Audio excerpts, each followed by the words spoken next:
inisiatif rancang pembelajaran. Hargai potensi, tingkatkan prestasi, lahirkan profil pelajar Pancasila. Assalamualaikum warahmatullahi wabarakatuh. Waalaikumsalam warahmatullahi wabarakatuh. Bismillahirrahmanirrahim. Wassalatu wassalamu ala Rasulillah wa ala alihi wa sahbihi wa man walah. La haula wa la quwwata illa billah. Amma ba'du. Yang terhormat Kepala SMA Negeri Langsong, yaitu Ibu Ana Khairul Umami, Sarjana Sastra. Yang kami hormati Bapak Ibu Dewan Guru SMA Negeri Langsong, yang kami tunggu nasihat bimbingannya karena saya di sini juga masih belajar senior. Ya, harapannya kita bisa saling memberikan masukan ya untuk kemajuan sekolah kita.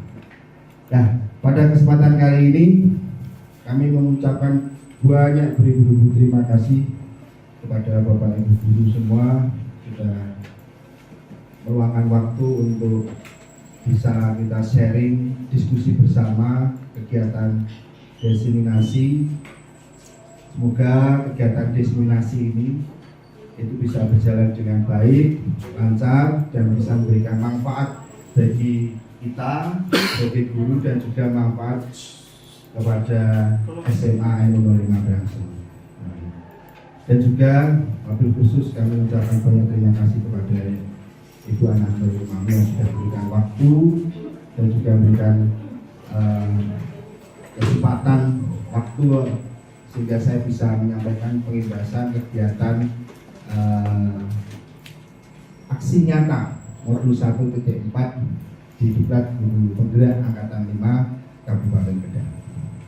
Kemudian Bapak Ibu guru yang kami hormati, bahwa kegiatan diseminasi ini kadang panjenengan masih ada istilah asing, diseminasi itu apa gitu ya. Diseminasi itu merupakan sebuah penyampaian informasi kepada suatu kelompok atau individu terkait informasi-informasi yang tentang pendidikan, dan harapannya itu bisa memberikan efek manfaat untuk perkembangan di sekolah atau unit kerja tersebut. Seperti yang disampaikan oleh Bapak Dirjen KS PSTK, ini biasanya Pak Halim yang tahu, yaitu Dirjen Kepala Sekolah, Pengawas Sekolah dan Tenaga Pendidikan, yaitu Bapak Dr. Prapto Tomo, bahwa beliau menyampaikan bahwa kegiatan aksi nyata guru penggerak itu harapannya walaupun sedikit yang diterima oleh saya sebagai calon guru penggerak, tapi kalau saya menyampaikan, istilahnya kita sharing, kita diskusi, mudah-mudahan bisa bermanfaat dan memberikan memberikan manfaat kepada anak-anak kita. Ya, kemudian bahwa kegiatan ini merupakan tugas dari guru penggerak. Harapan kami nanti Bapak Ibu guru semua juga bisa mencoba bergabung dan mendaftar untuk menjadi CGP Angkatan 8, 9, dan 10. Dan di sini juga ada Ibu Ana selaku pengajar praktek nanti mendampingi kita kalau memang panjenengan bisa masuk di guru penggerak. Masuk kita luar biasa setelah ini. Satu sekolahan ada guru penggeraknya, ada calon guru penggeraknya, dan juga ada guru prakteknya. Ini sangat jarang sekali dimiliki oleh sekolahan, apalagi swasta gitu ya. Dan sedikit informasi juga dari Pak Prapto Utomo, itu dari Dirjen KS, PS dan TK, itu bahwa yang namanya guru penggerak nanti yang lulus itu insya Allah dapat banyak sekali bonus-bonus, bilang beliau seperti itu, seperti nanti bisa menjadi pengawas sekolah atau bisa berpulang untuk masuk ke dinas pendidikan, bahkan yang belum sertifikasi seperti saya, Bu Nova dan guru-guru yang lain itu mendapatkan akselerasi. Pastinya nanti tidak perlu ikut diklat 3 bulan, langsung ikut UKI kalau yang sudah punya sertifikat guru penggerak. Apalagi ini informasi yang terbaru bahwa nanti yang sudah dinyatakan lulus pretest itu nanti akan segera dicairkan, katanya seperti itu. Karena ada kasus yang apa namanya itu, dia sudah dites nunggu lama, dipanggil, akhirnya setelah itu lulus hanya kurang 5 tahun, setelah itu baru bisa memperoleh haknya. Nah ini lagi digodok ini informasinya. Tapi yang paling valid itu kalau jaringan kita yang ikut guru penggerak kemudian lulus dapat sertifikat itu, insya Allah jaringan tidak perlu ikut diklat selama 3 bulan seperti guru kuliah dan Pak Halim langsung ikut UGI. Itu valid, itu sudah ada aturannya. Nah, Bapak Ibu semua yang kami hormati, biar tidak terlalu tegang, ada relaksasi sebentar. Mohon bantuan Bapak Ibu untuk berdiri sebentar. Iya, biar enggak aku bisa lihat aku tenang gitu ya, itu relaksasi. Ini ada lagu kearifan lokal, nanti ini bisa kita berikan ke anak-anak kita sehingga nanti pembelajaran itu tidak lemes, tidak ngantuk ya. Dengan adanya relaksasi akan semakin semangat untuk belajar. Nanti kalau saya bilangnya ini gundul paco, berarti nanti ada gerakan seperti ini Bapak. Gundul paco tuh kebelengan. Kemudian apa? Yogi. Waktu kebelengan, waktu glimpang segone dadi salatan. Wakul glimpang segone dadi salatan. Jadi biar lentur otot tangan dan kepala kita. Oke, bisa kita mulai ya? Ya. Sama-sama. Bismillah. Gundul Cocol. kebelengan, Yogi wakul kempelengan. wakul glimpang segone dadi salatan. Wakul glimpang segone dadi salatan. Oke, terima kasih. Asik. Nah, ini salah satu untuk menarik ya perhatian siswa kepada kita pada saat pembelajaran. Siap. Oke, langsung kegiatan ini mari kita buka bersama-sama sebelum penyampaian materi dengan membaca basmalah bersama-sama. Bismillahirrahmanirrahim. Ya Bapak Ibu semua yang kami hormati, bahwa pada kesempatan kali ini kami akan menyampaikan topik yaitu menyebarkan pemahaman dan pengalaman penerapan budaya positif, yaitu aksi nyata modul 1.4 di guru penggerak. Nah, pada kesempatan ini ada agenda yang kita akan diskusikan bersama. Sekali lagi ini saya tidak menggurui, kita hanya sharing saja dan harapannya nanti bisa muncul solusi-solusi yang bisa kita terapkan ke anak-anak kita. Ya. Adapun agendanya yaitu ada pengenalan tentang pemikiran Ki Hajar Dewantara. Jadi yang pertama. Kemudian agenda yang kedua yaitu ada tujuan diseminasi. Yang ketiga itu ada pemahaman inti. Yang keempat ada eksplorasi konsep. Yang kelima itu adalah refleksi dan yang keenam kesimpulan. Nah, ini ada persepsi yang sudah saya buat di aksi nyata. Simak video sebagai berikut. Mulai. Bismillah.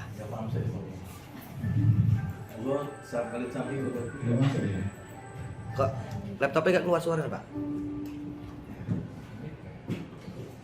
Bismillah.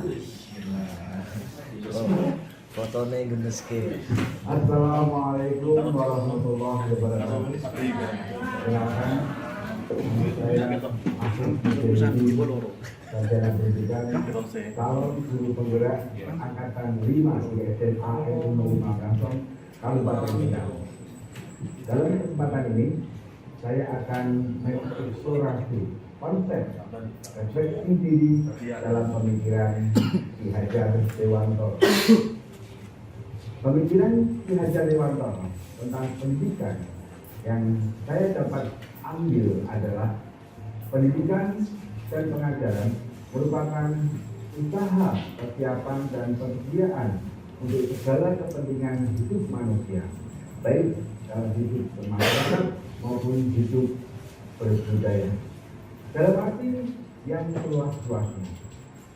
Ki Hajar Dewantara menjelaskan bahwa tujuan pendidikan yaitu menuntut segala kodrat yang ada pada anak-anak agar mereka dapat mencapai keselamatan dan kebahagiaan yang tinggi-tingginya, baik sebagai manusia maupun sebagai anggota masyarakat. Proses pembelajaran yang mencerminkan pemikiran Ki Hajar Dewantara merupakan daya upaya untuk memajukan pertumbuhnya di pekerti, tumbuh anak dalam rangka kesempurnaan hidup dan keselarasan dengan dunia. Berikut proses pembelajaran yang diharapkan terjadi pada manusia, yaitu yang pertama, manusia Indonesia yang berbudi pekerti adalah yang memiliki kekuatan batin dan berkarakter. Artinya, pendidikan diarahkan untuk berpendirian teguh, berpihak pada nilai-nilai kebenaran. Jadi, budi pekerti adalah istilah yang memanggil perkataan, sikap, dan tindakan yang selaras dengan kebenaran ajaran agama. Adat istiadat, hukum positif, dan tidak bertentangan dengan nilai-nilai kemanusiaan secara universal. Yang kedua, manusia di Indonesia yang maju pikirannya adalah yang cerdas kognitif, dan kecerdasannya itu membebaskan dirinya dari kebodohan dan pembodohan dalam berbagai jenis dan bentuk. Istilah maju dalam pikiran ini menunjukkan meningkatnya kecerdasan dan kepintaran.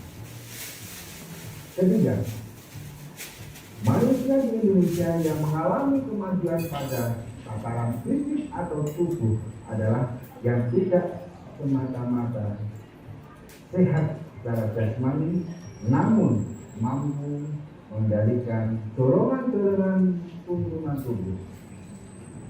Dengan dan melalui tubuh yang maju itu pula pikiran yang maju dan budi pekerti yang maju memperoleh dukungan untuk merealisasikan kemerdekaan. Jadi, proses pendidikan adalah upaya manusiaan manusia secara manusiawi, secara utuh dan penuh arah kemerdekaan lahiriah dan batinnya. Yang dampaknya adalah mencerdaskan kognisi seseorang sehingga ia terbebas dari belenggu kebodohan.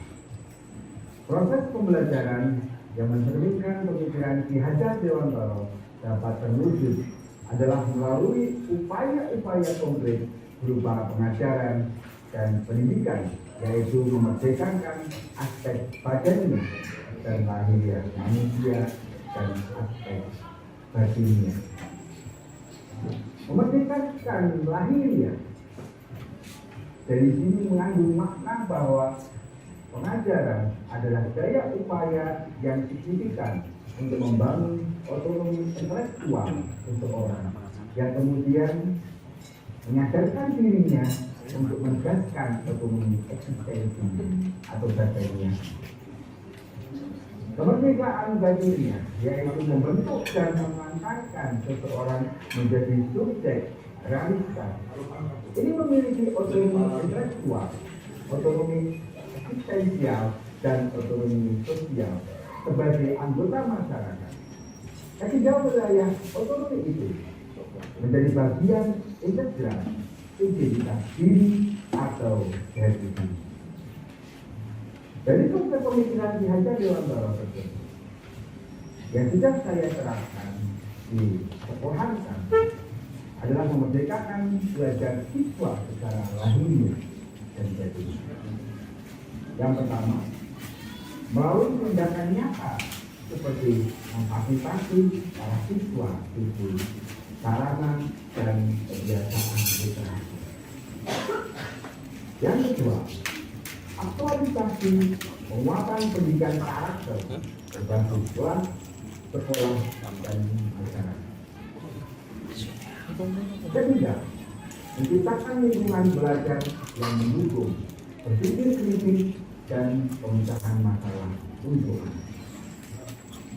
Keempat, menjalin komunikasi dengan rekan guru lain, kepala sekolah, orang tua, serta lingkungan masyarakat untuk mendukung pembelajaran yang berpusat pada diri. Untuk itu, upaya konkret untuk memerdekakan manusia secara utuh dan penuh adalah pintu masuk menuju kemerdekaan lahiriah batinnya manusia, baik sebagai makhluk individual maupun sebagai anggota masyarakat. Bergerak, menggerak dalam guru bergerak. Assalamualaikum warahmatullahi wabarakatuh.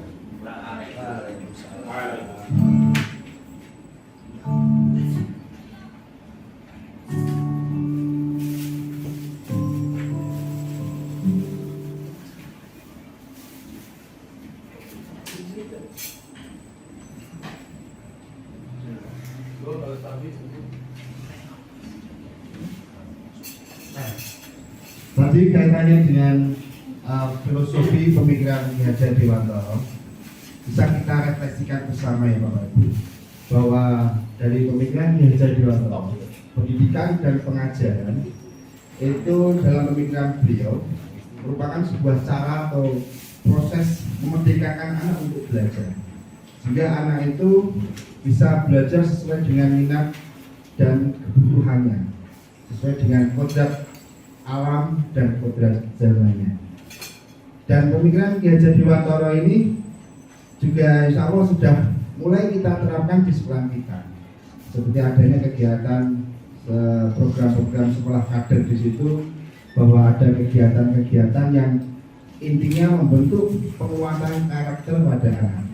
Semisal untuk kodrat alam itu kita bersinergi adanya kearifan lokal, seperti ada program Jumat Mujahadah, kemudian ada Jumat Pon, kita ziarah ke makam ulama kiai, dan juga ada kegiatan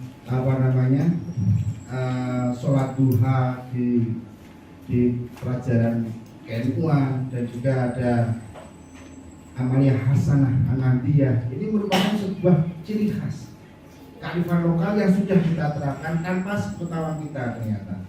Nah ini pemikiran Ki Hajar Dewantara. Kemudian di kodrat zaman kita juga sudah menerapkan, ya walaupun nanti perlu kita evaluasi bersama. Kita sudah menggunakan ujian PTS ini dengan berbasis Android. Kemudian tugas-tugas juga anak sudah menggunakan berbasis teknologi. Ini merupakan sebuah kebutuhan mereka, karena kebutuhan anak dengan kebutuhan kita waktu kita sekolah dulu itu jauh sangat berbeda. Kita harus bisa mengikuti perkembangan kebutuhan anak kita di zaman sekarang ini. Bahkan ada semacam nasihat itu bahwa guru tidak tergantikan oleh apapun, termasuk teknologi. Tapi apabila guru tidak menguasai teknologi, akan tergantikan. Nah ini menjadi pukulan bagi kita ya. Jadi kalau guru itu memang tidak bisa digantikan oleh teknologi, karena ada taste, ada rasa, ada sentuhan. Ya kita bisa ngobrol, kita bisa komunikasi. Nah, tapi kalau guru tidak bisa menguasai teknologi, tidak mau belajar, itu akan tergantikan. Itu menurut Bapak Menteri Pak Nadiem Karim. Kemudian kaitannya dengan pemikiran Ki Hajar Dewantara, kita masih ingat betul waktu di SD itu ada semboyan kufuri handayani gitu ya. Engasor Tulodo, pada saat kita di depan, kita memberikan semangat, motivasi kepada anak kita. Kemudian Matyo Mangunkarso, ya, apabila kita di tengah, kita memberikan sebuah tenaga dorongan, ya motivasi.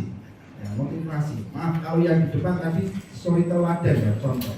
Kalau yang Matteo Mankasto ini, apabila kita di tengah-tengah mereka, kita memberikan sebuah dorongan, motivasi.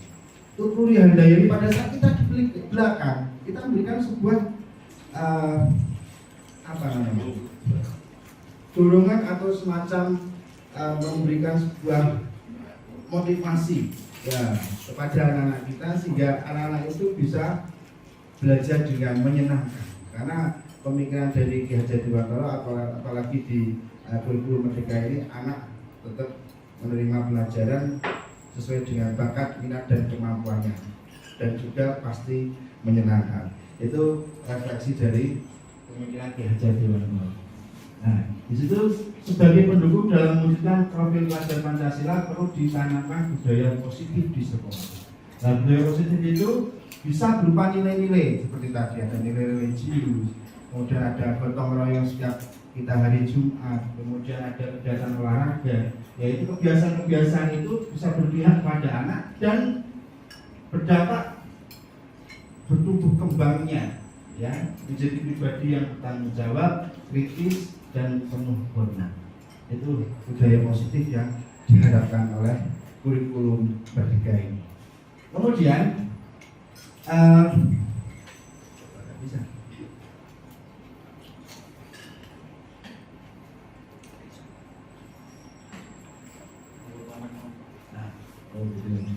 Ya.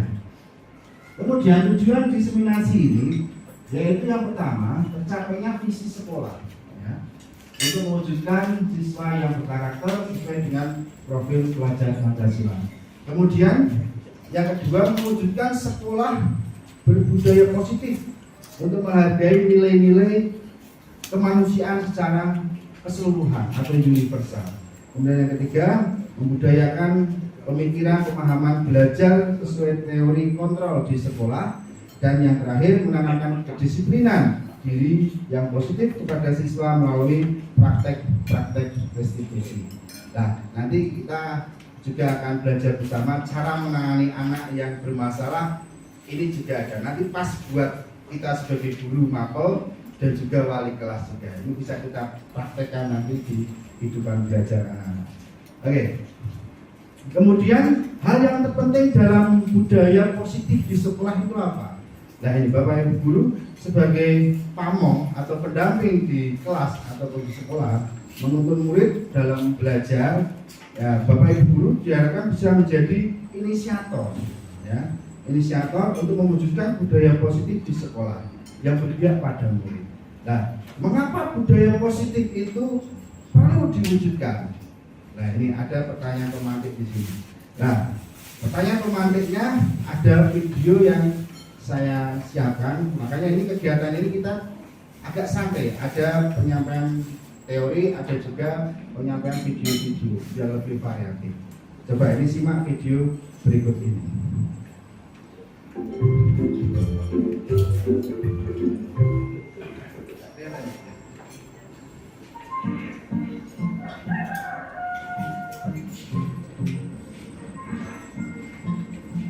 Halo, Bapak Ibu calon guru penggerak. Video ini akan menampilkan dua sekolah dengan budaya sekolah yang berbeda. Perhatikan perilaku guru dan murid di kedua sekolah tersebut. Silakan menonton dan merefleksikannya. Pagi anak-anak, besok sekolah kita akan mengadakan lomba kebersihan. Kita harus jadi juaranya ya. Besok kalian harus membawa semua alat kebersihan. Paham anak-anak? Paham. Aku duluan yang pegang sapunya. Aku yang pakai dong berarti. Ih, aku kan belum pakai supaya dapat kerjaan ibu guru. Baik, Anda telah menyaksikan video budaya sekolah di sekolah A. Nah, sekarang Anda akan mengamati bagaimana budaya sekolah B. Amati perilaku guru dan murid di sekolah B. Selamat menyaksikan. Selamat pagi anak-anak. Agenda belajar kita pagi ini kita akan keliling sekolah. Tugas kalian adalah mengamati kebersihan lingkungan di sekolah kita ya. Nanti sampaikan satu persatu di kelas. Nah, ini sering terjadi di kelas kita ya. Permasalahannya belum terselesaikan. Anak-anak, apa yang kalian temukan di lingkungan sekolah? Ternyata sekolah kita kotor ya Bu. Kita bersihkan. Bagaimana ya solusinya? Bagaimana bila kita melakukan kerja bakti saja? Jangan buang sampah di jalan, buang sampah itu di tong sampah. Oh iya, makasih udah diingetin ya. Anda telah menyaksikan video budaya sekolah A dan B. Bagaimana? Apa yang Anda rasakan dan pikirkan dari video tersebut? Perilaku guru dan murid seperti apa yang Anda tangkap dari kedua budaya sekolah? Mari kita refleksikan di aktivitas berikutnya. Ya, ini ada pertanyaan pemantik lagi. Kita lewati saja. Setelah video ganti ya. Manual saja. Ini kan. Nah, ini pertanyaan pemantik yang pertama. Apa perbedaan yang Bapak Ibu lihat dari video tersebut? Ya, dari kedua cara guru dalam melibatkan murid ya. Kemudian ada pemantik yang kedua, pertanyaan kedua, menurut Bapak Ibu bagaimana perasaan murid dalam kelas yang pertama tadi?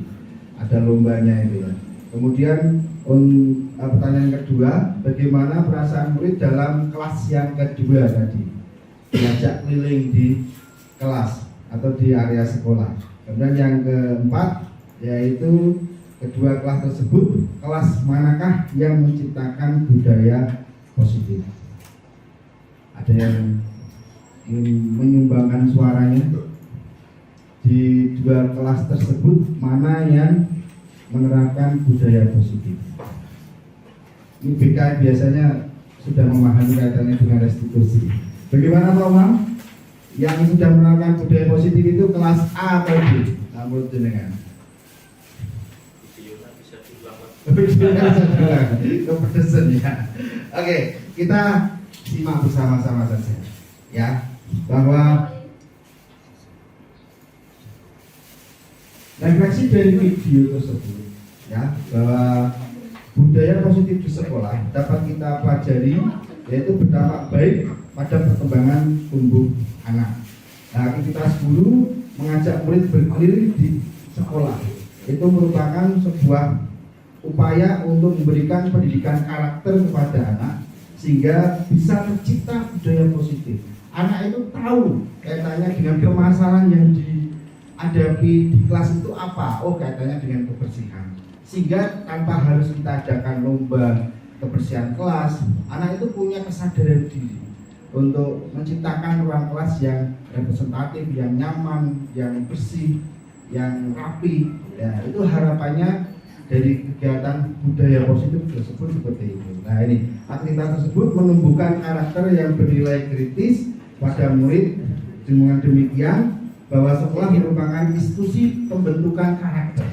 Nah, tadi sudah kami sampaikan bahwa dengan budaya positif itu di kelas A dan kelas B itu jauh berbeda.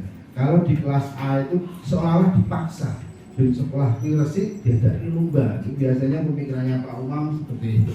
Tapi kita akhirnya tahu, oh ternyata dengan budaya positif itu bisa kita gunakan kegiatan seperti di kelas B. Berarti kita ajak anak-anak keliling. Berarti tidak hanya di kelas terus pembelajaran, bisa kita ajak keliling di sekitar area sekolah. Biar tahu kondisi di sekolah itu seperti apa. Dengan tahu kondisi tersebut, akhirnya bisa mencari solusi. Nah, dengan mencari solusi itu secara tidak langsung menumbuhkan rasa kritis mereka, ya, rasa kritis mereka peka terhadap lingkungan yang ada di sekitar. Itu harapannya seperti itu. Makanya kadang kita itu sering terlena kalau sudah mengajar ya sudah gitu. Padahal ada yang lebih penting itu, bahwa pembelajaran itu 30%, tapi 70% itu adalah pembelajaran yang untuk menumbuhkan karakter anak itu. Ya, ini yang perlu dan kita sangat-sangat terutama saya sendiri itu sering ya mengindahkan hal-hal yang kaitannya dengan penumbuhan karakter itu. Ya, di kelas sudah bisa atau belum dan lain sebagainya. Akhirnya dengan alhamdulillah saya diterima di guru, saya tahu sedikit tentang budaya positif di sekolah dan bisa saya terapkan dalam diri saya dan harapannya bisa transfer knowledge pada Bapak Ibu kami yang bisa menciptakan budaya positif di SMA N15. Harapannya seperti itu Bapak Ibu. Nah, kemudian peran sekolah sebagai institusi pembentukan karakter. Nah, di sini Bapak Ibu guru akan lebih memahami pentingnya budaya positif di sekolah kita ya. Kita perlu memahami peran sekolah sebagai institusi pembentukan karakter ya. Kemudian ketika kita berbicara sekolah sebagai institusi pembentukan karakter, mari kita ingat kembali pendidikan karakter sendiri dari Bapak pendidikan kita yaitu Ki Hajar Dewantara. Ini dikutip oleh Bapak Ki Hajar Dewantara, yaitu adapun maksud pendidikan yaitu menuntun segala kekuatan kodrat yang ada pada anak-anak kita agar mereka sebagai manusia dan sebagai anggota masyarakat dapat mencapai keselamatan dan kebahagiaan setinggi-tingginya. Nah itu tadi saya ada kata kodrat di situ. Berarti anak diharapkan bisa sekolah di SMA N15 itu bisa memperoleh pembelajaran sesuai dengan kodrat alam dan kodrat zamannya. Ini yang mulai ini yang diterapkan oleh kurikulum merdeka seperti itu. Ini menurut aturannya itu. Kemudian pertanyaan sekarang ya, karakter seperti apa yang bisa menyiapkan murid menjadi manusia dan anggota masyarakat untuk mencapai keselamatan dan kebahagiaan seperti tujuan pendidikan sendiri. Nah ini. Nah, jika kita mengacu pada profil pelajar Pancasila, nah ini budaya positif itu harapannya bisa terciptanya profil pelajar Pancasila.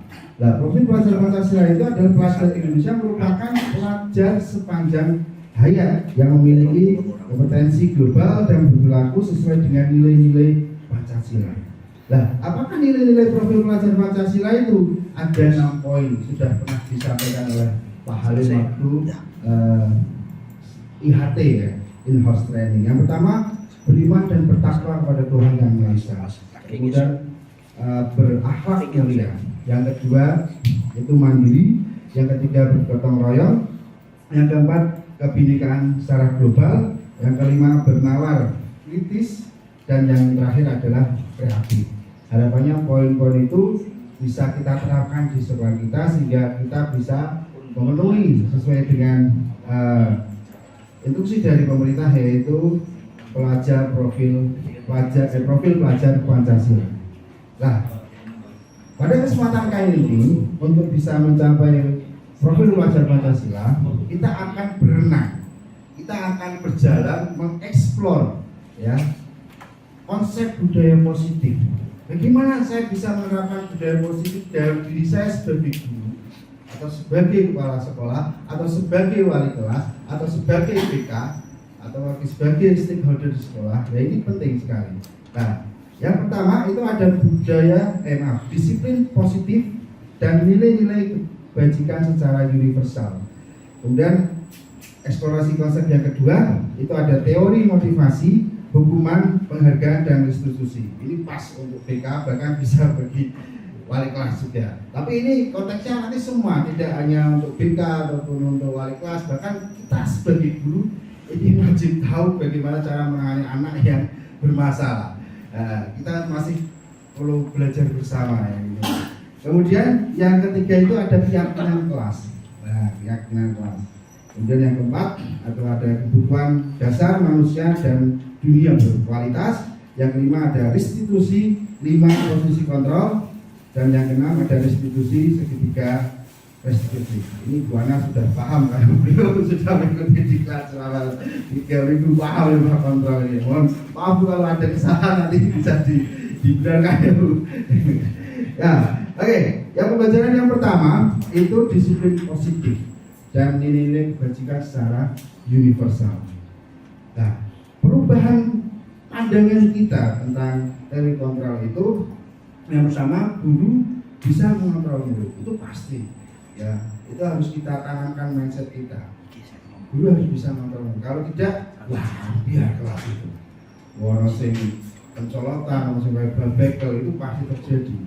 Kalau masih jagung, silo kupeng, sikile kakek dhuwur, jigang, itu pasti ada ya Bu Rizky Utami ya, anak kita. Ya karena anak kita itu di usaha geografisnya itu di daerah pedesaan dan mereka memang bentuk sentuhan sekali lagi, bentuk sentuhan kita sebagai pendidik. Makanya guru itu tidak akan tergantikan.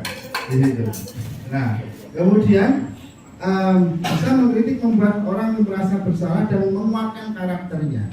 Ini perubahan paradigma teori kontrol itu ya. Kemudian semua penguatan positif, efektif dan bermanfaat. Dan yang keempat itu bahwa orang dewasa memiliki hak untuk memaksa. Ini kaitannya dengan teori kontrol.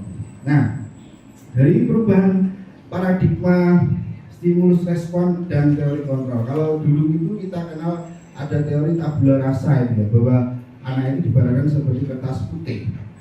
Nah, tapi kalau saat ini, zaman sekarang ini tidak bisa diterapkan bahwa anak itu datang ke sekolah bukan membawa kertas putih lagi, dia sudah ada coret-coretan. Makanya dari coretan-coretan itu kita berdayakan, kita cetak. Kalau barang kayu kita ukir, sehingga coretan itu berharga untuk dirinya nanti ke depan, untuk masyarakat. Nah, ini tantangan kita yang sulitnya seperti itu. Kalau coretan itu masih putih, kita mau gambar apa, kita mau coret apa sesuai dengan keinginan kita, enak. Tapi kita sudah masuk lagi kelas 10, sudah banyak coretannya. Nah, kalau dihapus tidak bisa. Kita harus meneruskan coretan itu. Nah, akhirnya perlu sentuhan Bapak Ibu guru ya, agar anak kita itu bisa memiliki karakter yang baik gitu. Nah, ini perbedaannya seperti ini Bapak Ibu. Untuk yang stimulus respon, kita mencoba mengubah orang agar berpandangan sama dengan kita. Itu dulu kalau stimulus respon itu ya. Kalau nggak salah itu stimulus respon itu flu kalau nggak salah teorinya itu waktu kuliah itu. Tapi kalau sekarang ini teori kontrol itu kita berusaha memahami pandangan orang lain tentang dunia. Berarti tidak hanya mengubah orang agar pandangan kita sama seperti kita, yaitu otoriter itu ya. Nah, tapi berusaha memahami pandangan orang lain tentang dunia. Kita bisa memahami keadaan yang sebenarnya seperti apa. Nah, ini harus kita perhatikan. Kemudian kalau di stimulus respon itu perilaku buruk dilihat sebagai suatu kesalahan. Tapi kalau di teori kontrol itu semua perilaku memiliki tujuan. Nah, ini lebih fleksibel, lebih humanis kalau yang teori kontrol ini kalau saya baca. Kemudian saya bisa mengontrol orang lain, tapi kalau teori kontrol tidak boleh, Anda tidak bisa mengontrol orang lain. Punya hak masing-masing, ya gitu ya. Kemudian model berpikir menang atau kalah, tapi kalau teori kontrol itu berpikirnya menang-menang, tidak ada yang tahu, semuanya sama. Ini lebih humanis kalau yang teori kontrol. Nah, kemudian tentang tadi teori kontrol tidak lepas dari adanya kedisiplinan Bapak Ibu untuk menciptakan budaya positif dari diri kita, kemudian budaya positif yang bisa kita terapkan ke anak-anak kita, budaya positif bisa kita terapkan ke kelas-kelas kita. Nah, ini perlu dasarnya, ruhnya adalah kedisiplinan. Memang saya sendiri masih banyak kekurangan ya.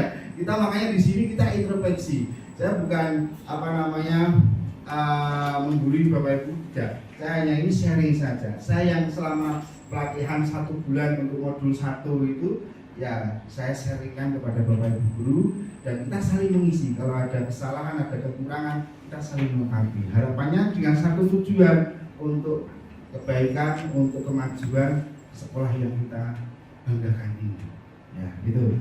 Nah, kedisiplinan itu menurut bahasa Latinnya itu disiplin, itu mempunyai arti belajar. Ya. Kemudian makna asal dari kata disiplin itu berkonotasi atau berkiasan dengan disiplin diri yang murid-murid. Nah, ini sesuai dengan pandangan Socrates dan Plato. Ya, disiplin diri membuat orang lain menggali potensi menuju sebuah tujuan apa yang dihargainya gitu ya. Kemudian Namun dalam budaya kita, mana kata disiplin telah berubah menjadi sesuatu yang dilakukan seseorang pada orang lain untuk mendapatkan kepatuhan. Nah, biasanya seperti itu. Dan secara umum disiplin itu sebuah ketidaknyamanan ya, bukan dengan apa yang kita hargai, tapi di sini tercapainya tujuan yang mulia.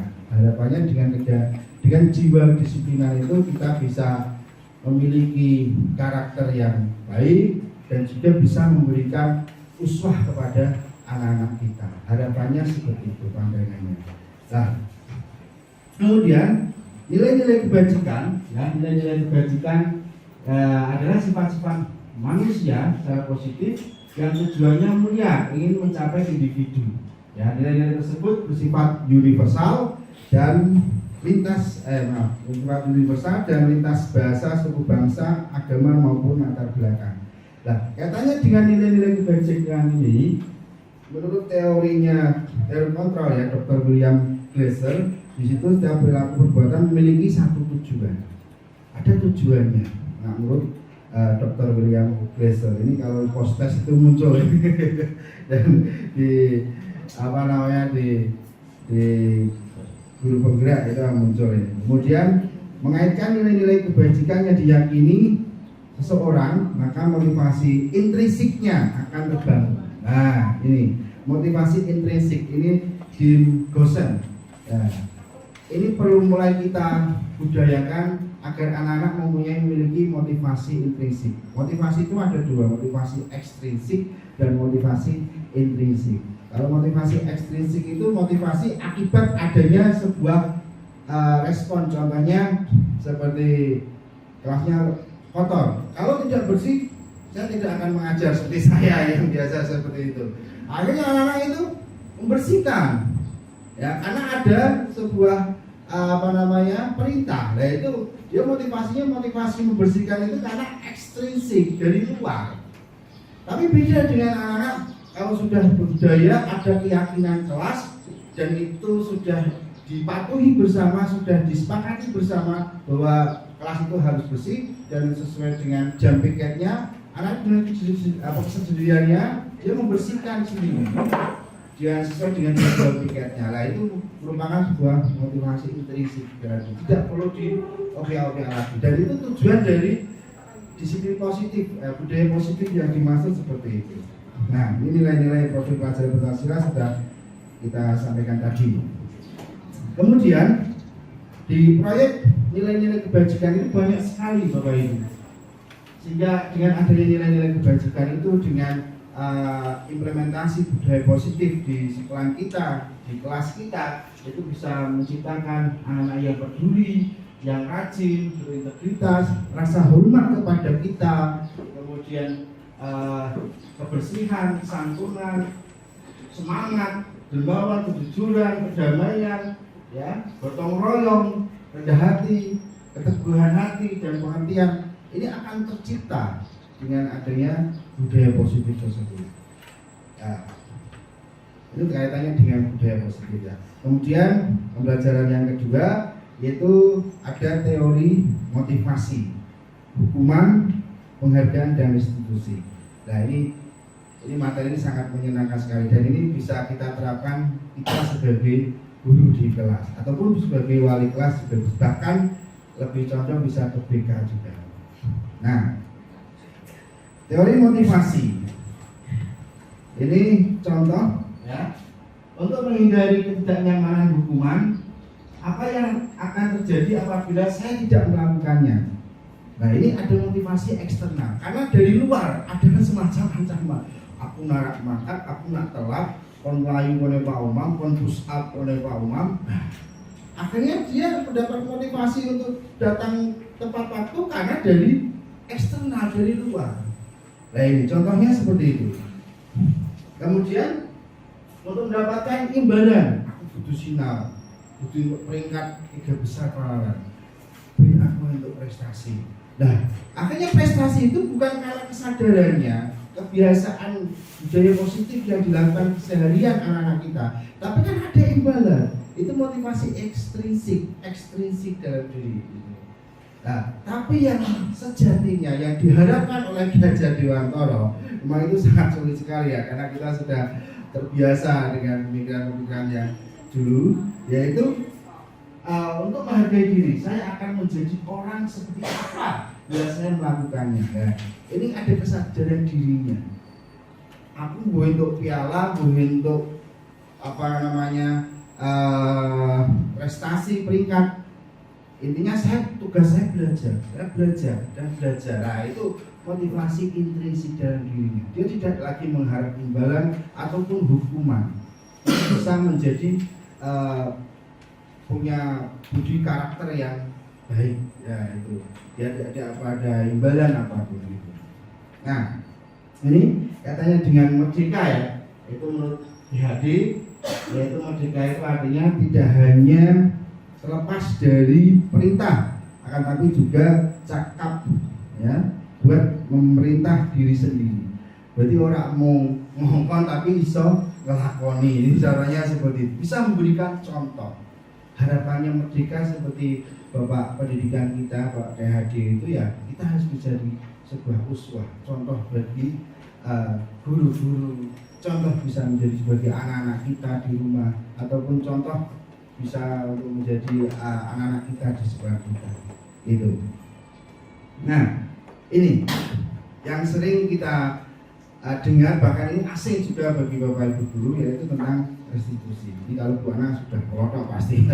Nanti mohon maaf Bu, kalau ada kesalahan nanti bisa diperbaiki Bu. Nah, restitusi itu apa? Memperbaiki kesalahan. Jadi kalau secara lengkapnya proses menciptakan kondisi siswa ya untuk memperbaiki kesalahan mereka. Ini itu restitusi.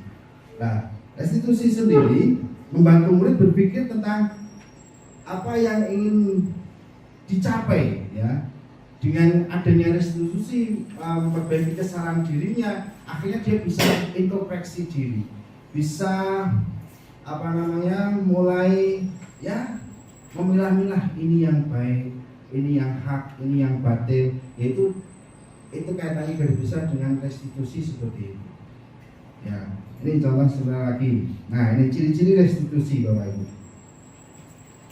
Yaitu untuk menebus kesalahan, namun untuk belajar dari kesalahan. Jadi restitusi itu untuk belajar dari kesalahan, bukan untuk menebus gitu ya. Kemudian memperbaiki hubungan, ada tawaran bukan paksaan ya. Kemudian restitusi menuntut untuk melihat ke dalam diri. Dan yang kelima ada ciri yang kelima, restitusi mencari kebutuhan dasar yang mendasari tindakan. Yang keenam itu restitusi diri ya, restitusi diri itu cara yang paling baik ya. Kemudian ciri yang ketujuh, restitusi fokus pada karakter bukan tindakan. Kemudian yang ke-8, restitusi fokus pada solusi. Dan yang terakhir, restitusi mengembalikan murid yang berbuat salah pada kelompoknya. Nah, ini katanya restitusi memperbaiki kesalahan murid kita. Ya, ini contoh ada pertanyaan pemantik Bapak Ibu. Ini mana yang hukuman, mana yang konsekuensi, kaitannya dengan restitusi, memperbaiki kesalahan dirinya. Anak itu kadang kalau melanggar contohnya pelajaran PAI, ya dia mengganggu temannya, mencoret-coret bukunya, akhirnya kamu istilah melakukan tindakan penghukuman. Nah, ini perlu kita belajar, kita bersama-sama, karena ya pemerintah itu harapannya anak itu menjadi manusia seutuhnya. Tapi ya perlu, dari kemarin Pak Halim sampaikan, anak itu perlu dihukum juga. Makanya nanti bisa dikolaborasikan. Makanya restitusi itu ada kolaborasi dalam penanganan anak yang bermasalah. Nah, ini ada perbedaan antara hukuman atau konsekuensi. Ini contoh pemantiknya. Tindakan guru mencatat 100 kali di dalam buku kalimat, saya tidak akan terlambat lagi. Nah, ini apakah hukuman atau konsekuensi? Konsekuensi, ada yang konsekuensi, ada yang hukuman. Kemudian lari mengelilingi lapangan basket 2 kali karena terlambat hadir di sekolah. Nah, ini ada hukuman gitu ya. Nanti kita refleksikan bersama. Ada hukuman, ada yang konsekuensi. Kemudian murid diminta untuk push up 15 kali, ini sering saya lakukan itu. Ayo push up. Gitu. Karena tidak menggunakan masker di sekolah kalau waktu kemarin zaman COVID itu ya. Itu hukuman atau konsekuensi. Kemudian bersihkan tumpahan air di meja tulis karena tersenggol pada saat belajar. Ini hukuman atau konsekuensi. Dan murid disuruh untuk tidak mengenakan sepatu seharian karena tidak memakai sepatu hitam. Ini seperti saya dengan Pak Umam biasanya seperti itu. Nah, ini apakah hukuman dan konsekuensi? Yang terakhir, mengelilingi lapangan basket 2 kali karena terlambat 10 menit untuk pelajaran PJOK. Biasanya kalau Pak Ganang itu seperti Pak Tom Liberty ya, mengangkat pot itu karena tidak pakai seragam. Nah, ini kita ke refleksi bersama ya, bahwa mencatat 100 kali di dalam buku karena saya tidak akan terlambat itu merupakan sebuah hukuman ya, karena terlambat biasanya itu siswa ya, karena dia terlambat sesuai dengan aturan akhirnya dia mendapatkan hukuman. Dan lari lapangan karena terlambat hadir di sekolah itu juga hukuman sesuai dengan peraturan yang ada di sekolah. Peraturannya jam 7 sudah masuk di kelas ya, jam 7 sudah masuk di kelas. Itu kalau bisa ya, kalau kemarin itu 6.40 sudah masuk di kelas ya, untuk baca Asmaul Husna dan juga menyanyikan lagu Indonesia Raya. Nah, kemudian menggantikan kertas teman yang telah dicoret-coret. Nah, ini konsekuensi. Jadi kalau anak itu bersalah, ya konsekuensinya harus bertanggung jawab. Nah, seperti dia harus mengganti. Nah, nanti tugas teman yang dicoret-coret. Kemudian membersihkan tumpahan air di meja karena tersenggol pada saat belajar. Nah, ini konsekuensi. Bertanggung jawab. Bukan kalau hukuman itu biasanya kaitannya dengan peraturan di sekolah. Itu biasanya. Kemudian disuruh untuk tidak mengenakan sepatu karena menggunakan sepatu warna hitam. Nah, itu hukuman. Ya, itu pasti di tata tertibnya itu ada. Kemudian mengelilingi lapangan basket karena terlambat 10 menit untuk PJOK. Nah, kalau PJOK itu biasanya kan ditetapkan oleh gurunya sendiri. Nah, itu konsekuensi bersama, biasanya seperti itu. Nah, ini antara hukuman dengan konsekuensi.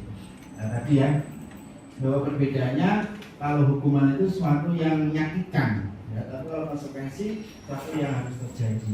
Dan yang hukuman itu biasanya membuat anak sakit karena fisik biasanya.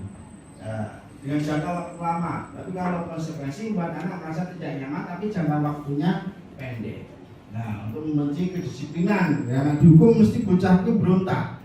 Akhirnya akan tertib apa kan? Dia berontak karena mendapatkan hukuman. Lalu kalau konsekuensi ada namanya stimulus tanggapan. Ya, kemudian perbedaan hukuman dan konsekuensi itu marah ya, merasa bersalah karena disini-sini kalau guru BK-nya atau guru kelasnya atau wali kelasnya ya merasa tidak dihargai, biasanya kalau seperti itu ya.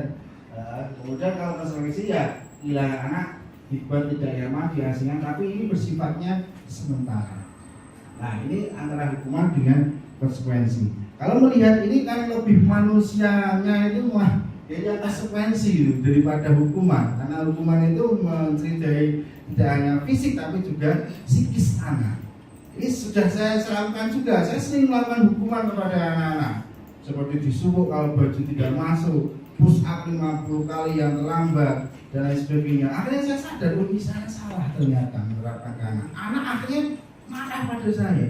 Akhirnya tidak orang aku bukan karena apa? Karismanya tidak, karena takut ya. Takut karena sudah terbawa ke mindset. Oh, ternyata itu saya salah selama ini gitu. Nah, itu karena ada hukuman. Nah, ini ada pembandingnya, restitusi. Dari hukuman, konsekuensi, restitusi. Mana ini yang paling baik di Bapak Ibu? Kalau hukuman dan konsekuensi tadi ya, sudah ya. Nah, tapi kalau restitusi itu merupakan sebuah pilihan. Contoh, yang poin kedua, hukuman itu tidak nyaman dan buat murid tidak nyaman untuk murid dan waktunya cukup panjang. Paling mana terus aku tahu di mana Pak Mujir. Wis aku mati bisa kelingan. Pasti itu. Pasti itu. Nek napi kan nopo ora konsekuensi malah hukuman. Yang apa? Napi kan nopo ora dikonsekuensi kalau konsekuensi sama restitusi itu kan. Itu kan napi beda ya. Napi yang penjara.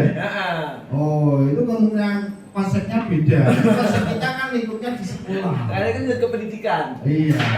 Itu. Makanya saya juga waktu mempelajari ini tidak nyaman. Aku sebagai pelaku juga Pak Devi. Iya, saya juga Tapi pelaku. aku yang melakukan hukuman pada anak-anak saya. Iya, akhirnya ini ada, makanya kalau Pak Muti bilang aku presentasi ini sama halnya seperti mencoreng diri saya sendiri. Pak Muti bilang seperti itu. Gitu. Nah ini. Dan kalau konsekuensi tidak nyaman, ya, tapi jangka waktunya pendek. Nah, tapi kalau restitusi yang memperbaiki kesalahan anak itu tersebut, ya, akhirnya membuat murid itu tidak menjadi korban, menguatkan murid ya, dengan jangka waktu yang lama. Ini kalau kita menggunakan konsep restitusi atau penanganan anak dengan cara restitusi, bukan hukuman, bukan konsekuensi. Nah ini sudah mulai kita menggali restitusi ya, kita restitusi. Kemudian ada juga yang keempat, perilaku pasif agresif meningkat karena hukuman. Sebenarnya positif. Kamu itu sekolah nggak lihat, wah Bu Siti kan itu. Saya suka kalau Bu Siti ngajar di sebelah, saya suka mendengar radio itu. Kan rumahnya bareng-bareng nanti kita refleksi. Terjadi gitu ya. Itu hukuman akhirnya masuk ke mindset anak-anak kita. Wah, pelajaran sejarah siap-siap untuk khotbah. Pelajaran akuntansi siap-siap pijet tangan. Ya, memang itu terjadi dan saya juga sama gitu. Siap-siap pelajaran bahasa Indonesia bebas. Bibir sering kosong. Ini terjadi. Saya coba pengen apa adanya gitu ya. Akhirnya kita bisa terbuka, kita bisa refleksi bersama. Dari perilaku agresif, pasif itu pasti akan meningkat. Kalau kita sering menerapkan hukuman kepada anak-anak kita, kemudian kalau konsekuensi ya makan hanya bertahan jangka waktu pendek. Tapi kalau restitusi itu bisa memecahkan masalah. Nah, yakin. Ya memang itu memang sangat gak itu bisa menolong kita kali ini. Yakin. Kurikulum merdeka seperti itu. Kalau merdeka kan harusnya kan bisa gunakan banyak cara. Nah, ini kan berarti memaksa kita hanya untuk satu cara. Berarti kan nggak merdeka. Contohnya seperti ini kan, ini membandingkan antara konsekuensi dan restitusi. Rame diskusinya kan diskusi. Ini terjadi di sekitar kita seperti itu. Nah, ya. Kemudian lanjut aja.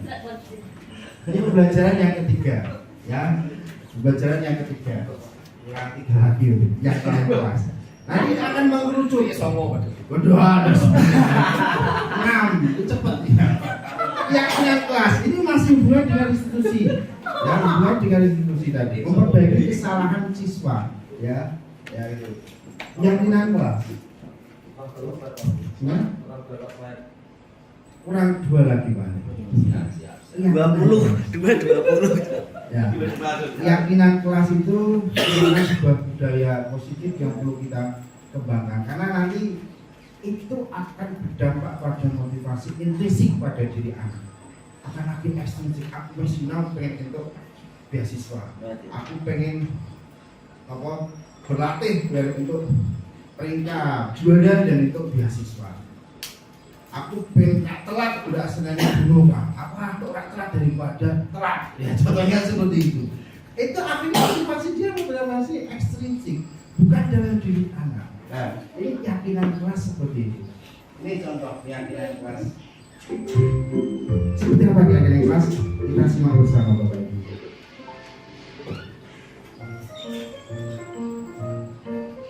Halo, Bapak Ibu calon guru penggerak. Video ini akan menampilkan 6 panduan yang dapat diterapkan dalam menyusun kesepakatan kelas. Mari kita simak bersama. Izinkan murid untuk menyampaikan masalah yang dihadapi saat ia berada di kelas dan harapan kelas yang membuatnya nyaman. Hal ini bisa dilakukan secara individu, berkelompok, atau dari seluruh kelas.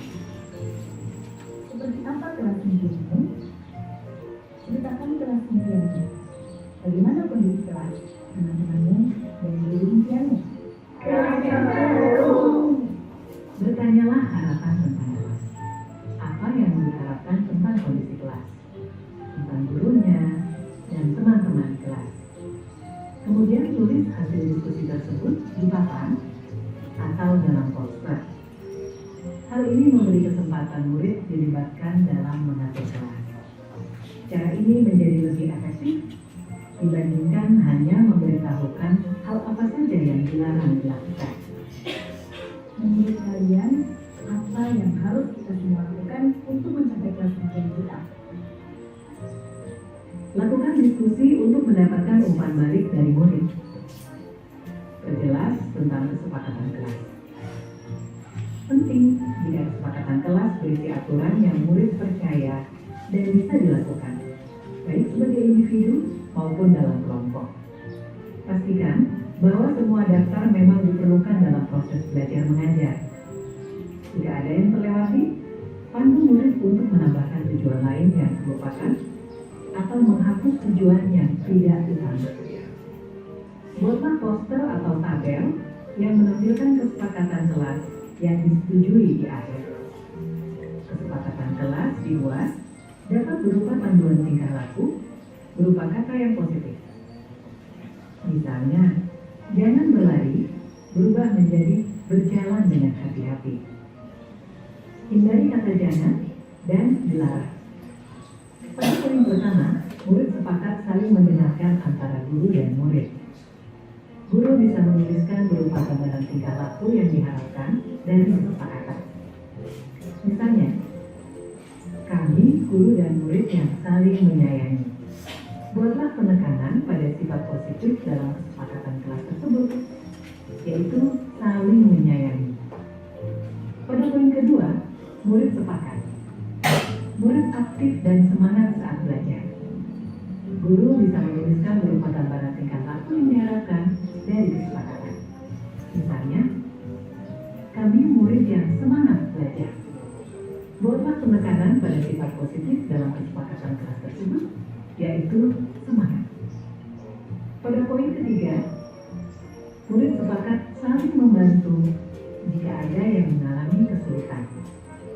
Guru bisa menuliskan berupa gambaran tingkah laku yang diharapkan dari kesepakatan. Misalnya, kami murid yang peduli dengan teman-teman. Buatlah penekanan pada sifat positif dalam kesepakatan kelas tersebut, yaitu peduli. Pastikan jumlah poin kesepakatan kelas tidak terlalu banyak, sehingga mudah dipahami dan dilakukan murid. Untuk menciptakan rasa memiliki, beri waktu bagi semua murid untuk menandatangani atau memberi nama ataupun tanda pada poster kontrak kesepakatan. Guru juga perlu memberikan tanda tangan. Letakkan poster kontrak kesepakatan di meja kelas yang terlihat oleh semua murid dan guru. Perhatikan umur perkembangan murid. Untuk murid PAUD, bisa memberikan cap tangan untuk tanda menyepakati kesepakatan kelas.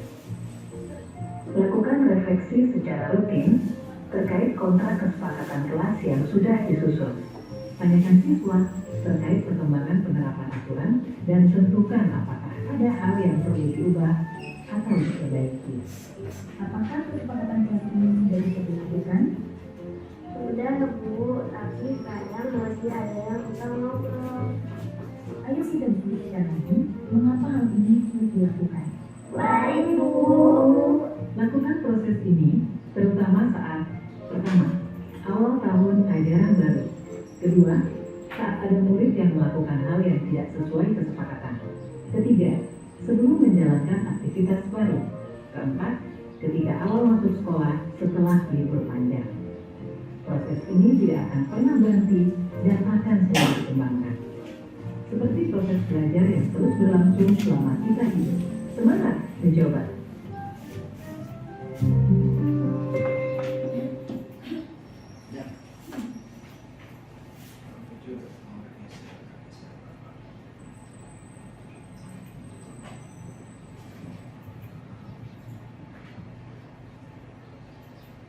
Nah, ini Bapak Ibu. Tadi kaitannya dengan kesepakatan kelas ya. Mengapa ada aturan gitu ya? Padahal ada keyakinan kelas yang bisa kita terapkan. Ini pertanyaan pemantiknya seperti itu. Ya, bahwa mengapa kita harus memiliki peraturan dan harus menggunakan helm bila mengendarai kendaraan roda 2? Itu peraturan ya tadi saya sampaikan. Jadi dampaknya adalah hukuman, biasanya seperti itu. Mengapa kita memiliki peraturan tata tertib siswa? Dan mengapa kita memiliki peraturan harus datang tepat waktu di sekolah gitu, atau pada saat latihan gitu. Nah, ini mendukung untuk motivasi intrinsik ya, membuat motivasi intrinsik kembali ke nilai-nilai keyakinan untuk menggerakkan seorang mengikuti rangkaian peraturan yang ada. Ini kaitannya dengan keyakinan kelas. Nah, ini contoh keyakinan kelas Bapak Ibu, bahwa keyakinan kelas harapannya seperti ini Bapak Ibu. Dengan adanya kesepakatan kelas bahwa kelas itu harus bersih, kelas itu tidak ada yang terlambat waktu jam masuk pelajaran, kemudian tidak ada yang gaduh, tidak ada yang ramai, tidak ada yang membuat onar dan sebagainya. Itu perlu ada kesepakatan bersama. Harapannya ya ini bisa kita coba, terutama wali kelas pada saat bisa hari Jumat itu waktu perapalian ya, itu bisa kita coba. Dan itu nanti dari hasil kesepakatan kelas atau keyakinan kelas itu bisa ditempel di kelasnya masing-masing. Nanti kalau ada anak yang di situ terlambat, anak yang bolos, anak yang melanggar tata tertib, tinggal nanti disampaikan kembali bagaimana anak-anakku semua tentang keyakinan kelas yang sudah kita tetapkan bersama, bahwa dilarang kelas 12 IPS 1 contohnya membolos di jam pelajaran. Ayo, bagaimana kesepakatan kita kemarin? Atau wali kelas bisa pada saat perwalian, contohnya bisa melihat absensi kehadirannya selama 1 minggu itu bagaimana. Nah, itu bisa kita gunakan dengan keyakinan kelas itu. Nah, ini contoh keyakinan kelas ada di kelas 1 contohnya. Setiap anggota kelas perlu belajar, setiap anggota kelas perlu senang, melaksanakan tugas, perlu saling menghargai, contohnya seperti itu. Kemudian keyakinan kelas 5 itu selalu bersikap positif gitu ya, menjaga diri yang baik, menghormati orang lain, itu contohnya seperti itu. Kemudian keyakinan kelas 7 ada hormat. Kami meyakini bahwa sangat penting untuk menghormati semua orang dan barang milik orang lain. Ya, ini contoh semisal keyakinan kelas di kelasnya masing-masing. Dan Bapak Ibu guru bisa mencoba, bisa juga seperti guru mapel. Saya sudah mempraktekkan sendiri. Itu aksi nyata di keyakinan kelas. Saya konsepnya itu proyeknya di kelas 12 IPS 2, membuat keyakinan kelas. Nah, ini berbeda dengan peraturan dan keyakinan kelas. Kalau peraturan itu selalu dikembalikan bukunya ke tempat, gitu lah. Kalau peraturan, bagi yang pinjam buku harus dikembalikan ke perpus lewat kapusnya. Contohnya, karena peraturan ya Bu ya. Itu kalau perpus seperti itu, karena itu peraturan. Kemudian kalau keyakinan kelas itu tanggung jawab. Berarti tidak perlu dipaksa, kalau dia pinjam buku ya tanggung jawabnya dia harus mengembalikan lagi. Ada aturannya 3 hari selama peminjaman, biasanya seperti itu kalau di perpustakaan. Kemudian dilarang mengganggu orang lain, itu peraturan biasanya. Tapi kalau keyakinan kelas saling menghormati dengan orang lain. Nah, itu keyakinan. Ada semacam motivasi intrinsik. Kalau di peraturan itu motivasi ekstrinsik dari luar. Anak itu bisa tumbuh kembang dengan baik karena ekstrinsik, karena aturan itu. Kalau enggak, hukuman jadinya. Tapi kalau motivasi intrinsik itu karena dalam diri anak itu ada budaya positif yang sudah mengakar pada dalam diri anak kita.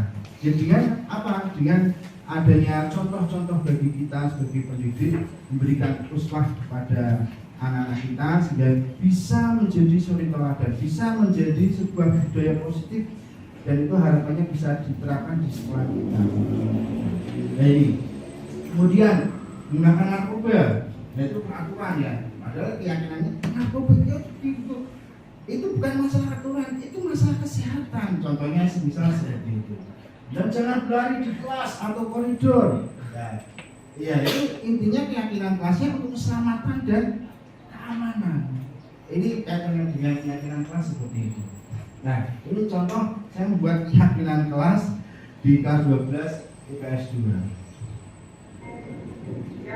Ayat kedua, dalam pertanyaan ini kita mulai membuat keyakinan kita, atau kita mulai menunjukkan kejadian positif yang ada di kelas ini.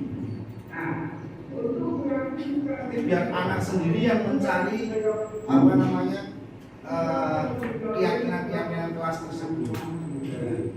Kita hanya mengarahkan, memotivasi, mendorong anak-anak untuk bisa membuka keyakinan kelas.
Kita langsung saja ini kaitan dengan kelas ini coba ini bisa kita lihat seperti ini Bapak. Contoh.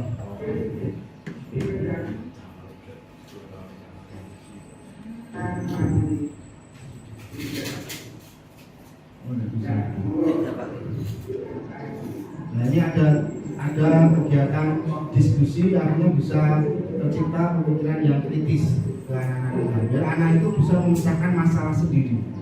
Ini harapannya seperti itu, sesuai tadi belajar profil Pancasila itu ada bernalar kritis gitu. Ini lah kalau cepatkan udah bisa. yang satu boleh. Nah ini bisa kita pakai kelas. Oke.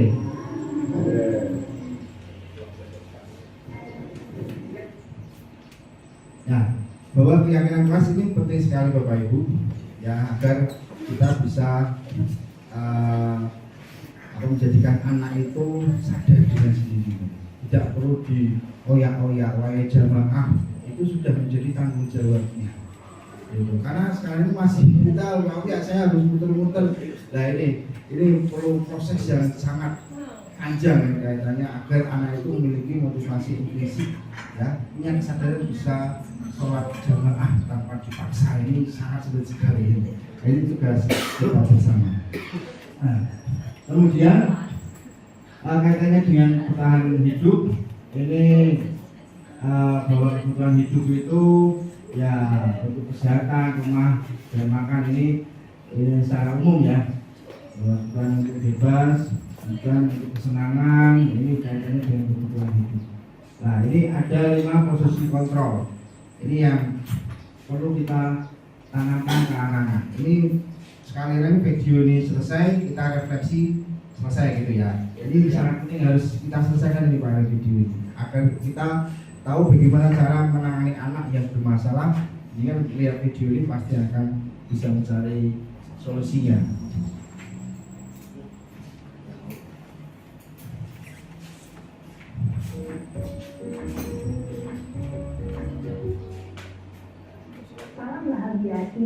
Bapak Guru hebat. Dalam penerapan disiplin positif restitusi, salah satu program yang dikembangkan adalah 5 posisi kontrol. 5 posisi kontrol dalam restitusi adalah proses perjalanan seorang pendidik agar dapat mengenali dirinya. Pada video kali ini, kita akan membahas tentang 5 posisi kontrol yang dikembangkan oleh Diane Broughton dan contoh penerapannya.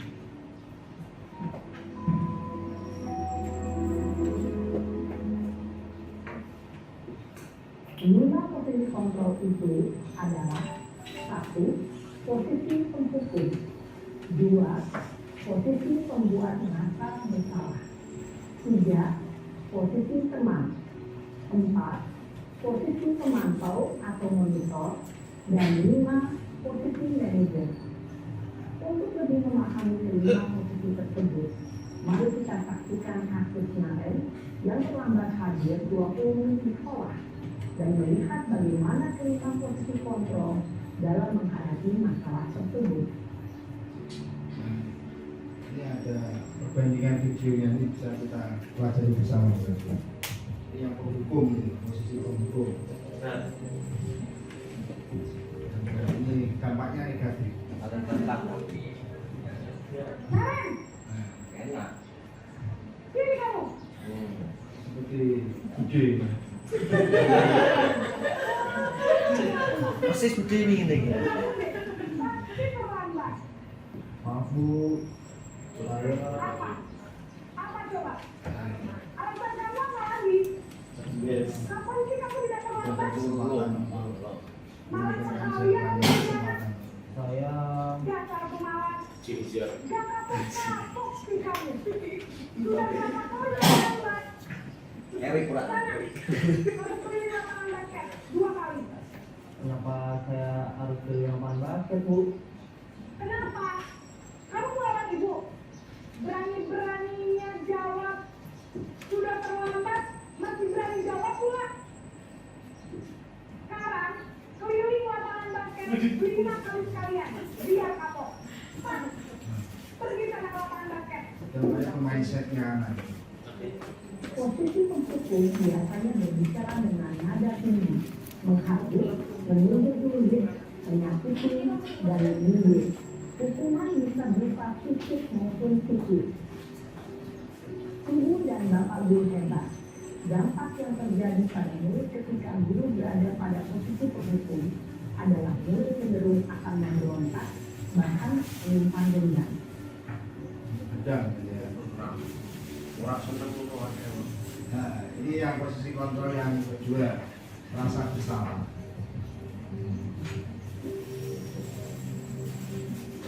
Lebih umur.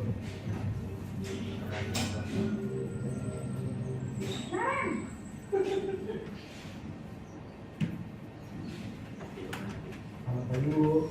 Naren, kamu kenapa terlambat lagi, nak? Ya Tuhan, Naren.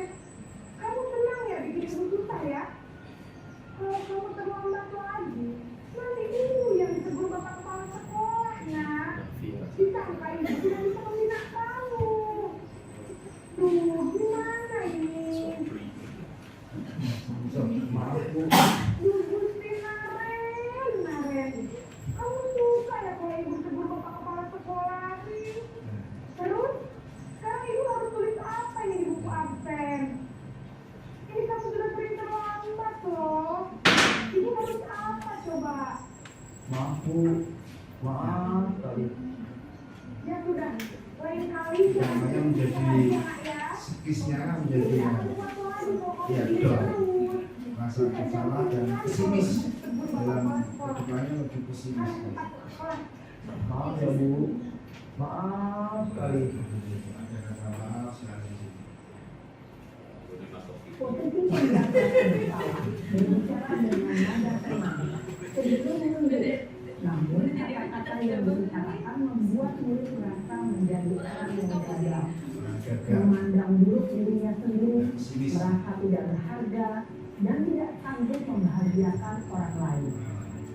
Ketika guru mengambil posisi pembuat rasa bersalah, murid akan menganggap dirinya yang bersalah dan ia akan menyimpan emosi negatif tersebut di dalam dirinya.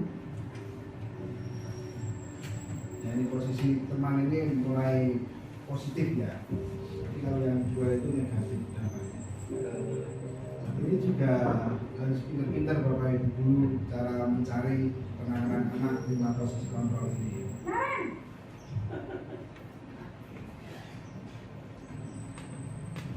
Bapak Ibu. Wah, sudah jam berapa ini nak? Terlambat lagi ya sayang. Iya Bu. Karena posisinya guru itu sebagai teman. Teacher. Iya Bu.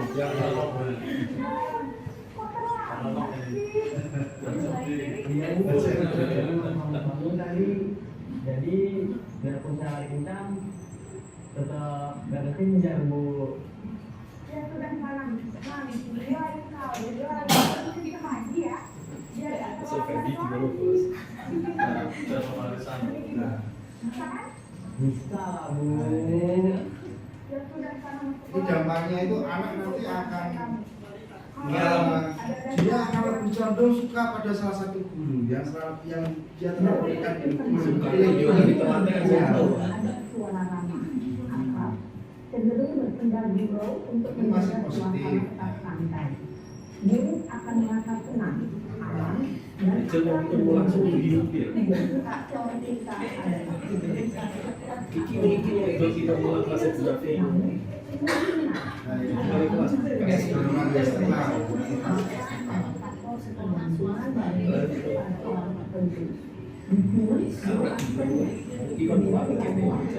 murid bisa berperilaku baik, namun hanya kepada orang Guru tertentu. tertentu. Nah, tidak semuanya tapi guru tertentu. Justru kita aku mau kan pulang SMA ini Pak. Ini ada pantau. Jadi begang gitu. Jadi pantau itu persis seperti BK karena sesuai dengan aturan yang tertulis di sekolah. Sampaikan poinnya, angka-angka kreditnya. Bapak Ibu. Nah, Ren, apa peraturan sekolah kita tentang jam berapa kita harus masuk sekolahnya? Kita harus di sekolah jam 7 Bu. Iya betul. Ada Sekarang dialognya. jam 7.20. Kalian sudah tahu konsekuensinya jika terlambat saja. Paham Bu. Saya harus tinggal kelas pas jam istirahat selama 20 menit.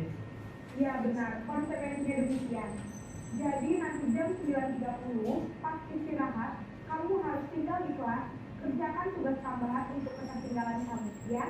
Baik Bu. Posisi pemantau mengandalkan penghitungan atau data untuk mengontrol murid. Guru mengarahkan murid berdasarkan peraturan dan konsekuensi. Seorang pemantau menunjukkan bahasa tubuh dan ekspresi wajah yang datar dan cenderung formal. Nah, ini yang posisi paling dicapai ya. Ya, harapannya bisa seperti ini, tapi itu prosesnya cukup panjang. Itu posisi manajer. Dan kami mencapai disiplin positif yaitu posisi manajer.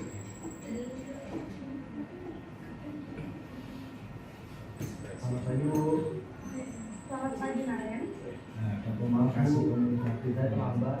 Iya, sekolah masuknya jam 7, sekarang sudah jam 7.20. Jadi sekarang bagaimana ini, Naren? Maaf Bu. Saya lupa soal saya semalam. Baiklah, menurut kamu, keyakinan sekolah yang mana yang perlu kamu tingkatkan? Menghargai diri sendiri dan mencari dan solusi sendiri dalam dirinya sendiri, memecahkan masalah dalam dirinya Apakah sendiri. Naren meyakini prinsip saling menghormati tersebut? iya Bu, saya meyakininya. Apakah Naren bersedia memperbaiki masalah keterlambatan ini? Bersedia Bu. Bagaimana kamu akan memperbaiki masalah keterlambatan ini?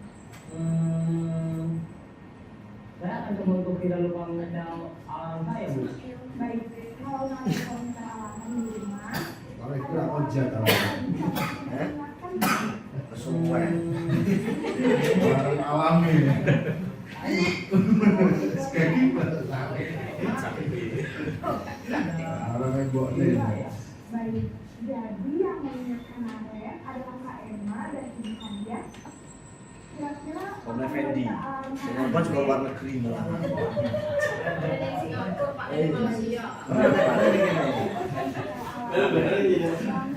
Ejal kok ibu kan malah gini iso. Nanti balik kelas-kelas. Ini dia aja seperti katanya Mas Menteri. Kita sampai nama kok Jadi kalau ajar ora iso. Makanya bintang sih terus pakai kudung sih. Tapi kalau aturan sekolah kudu. Ayo. Pak lu kudu ora apa deh, Pra? Ajar kira ora kudu ora. Tutupin sarung. bertanggung jawab posisi manajer. Tujuan dari posisi ini adalah agar murid dapat berefleksi atas tindakannya.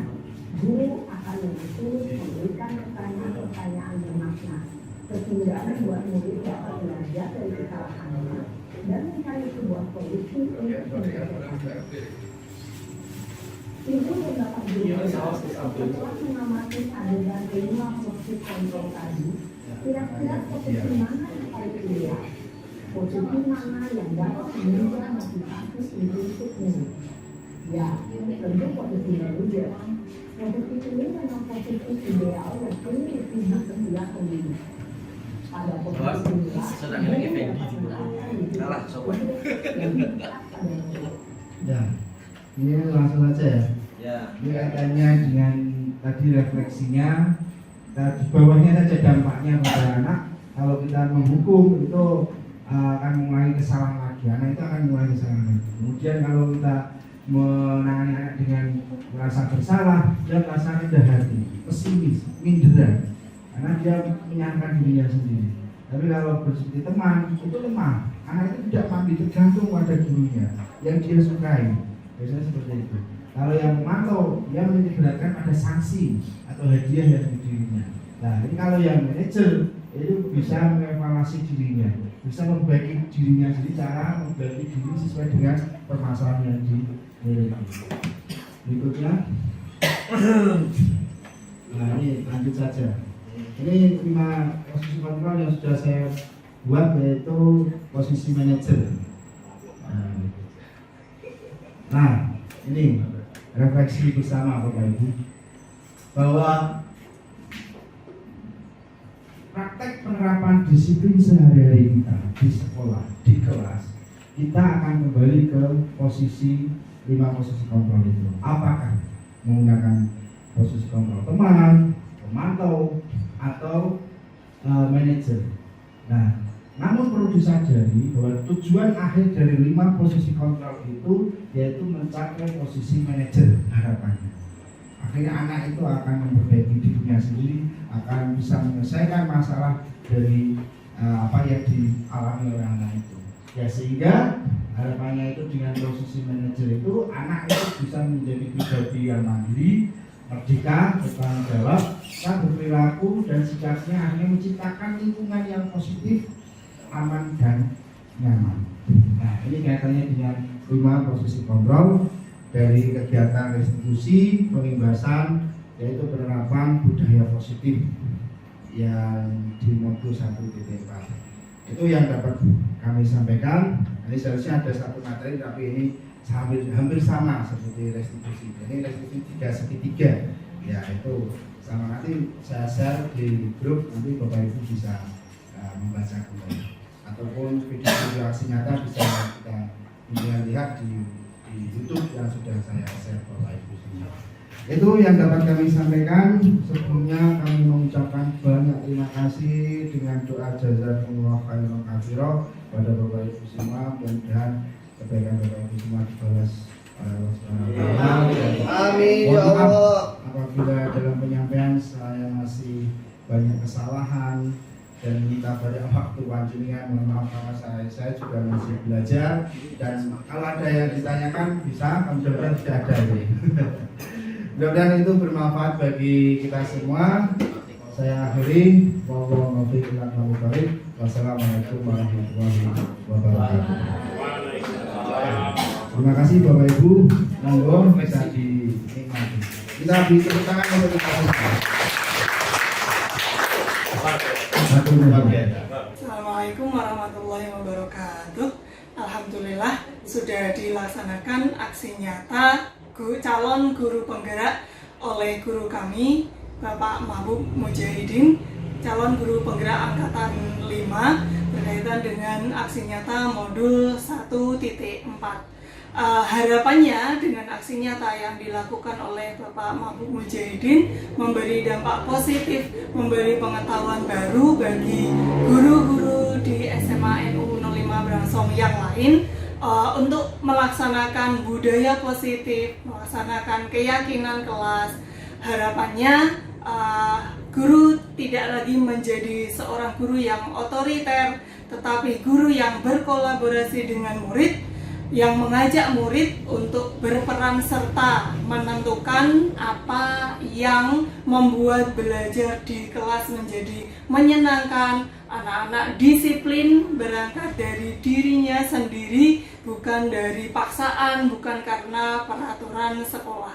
Semoga apa yang disampaikan oleh Pak Mahbub Mujahidin tadi bisa memotivasi guru-guru yang lain untuk terus bergerak dan menggerakkan. Terima kasih. Wassalamualaikum warahmatullahi wabarakatuh.